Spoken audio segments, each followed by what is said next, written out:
Assalamu alaikum. When a duty-bound opens the book of Islamic laws for the jurist that they emulate, oftentimes they run into two terms, obligatory precaution and recommended precaution. And they ask, what is the difference between these two terms? In this video, I will explain the difference, but I need 2 minutes of your time.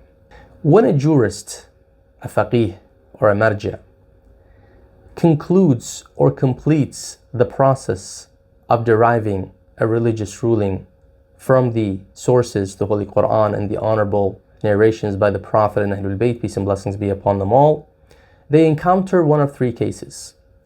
So after they have gone through the process, they end up in one of three cases.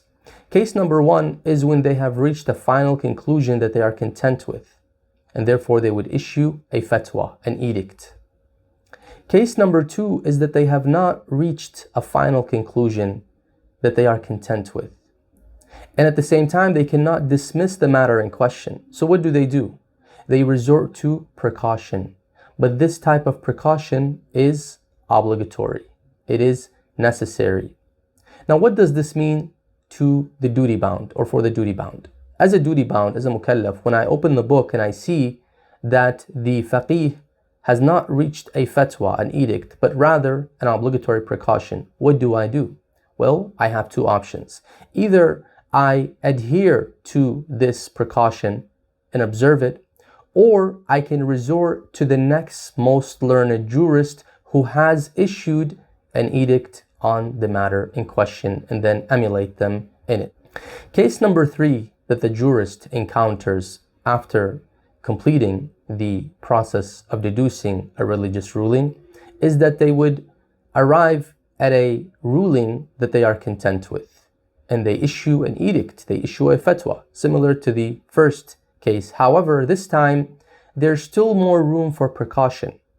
There is still a precaution that can be observed that is not necessary and that is not compulsory. However, it is a recommended precaution, meaning that it is good to observe it if the person wanted to be on the safe side or wanted to observe precaution. However, it is not necessary to observe that type of precaution. That is why the jurist refers to it as a recommended precaution.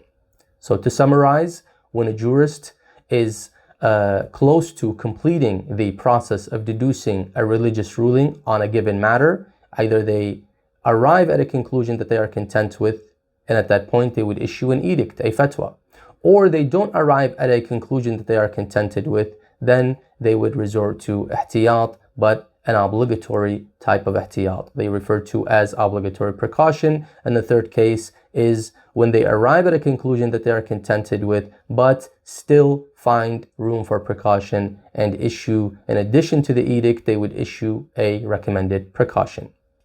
For your questions, comments, concerns, please write it in the comment section so that we can address it in future videos. Do not forget to subscribe to our channel, and may Allah subhanahu wa ta'ala increase your knowledge and our knowledge. Wassalamu alaikum wa rahmatullahi wa barakatuh.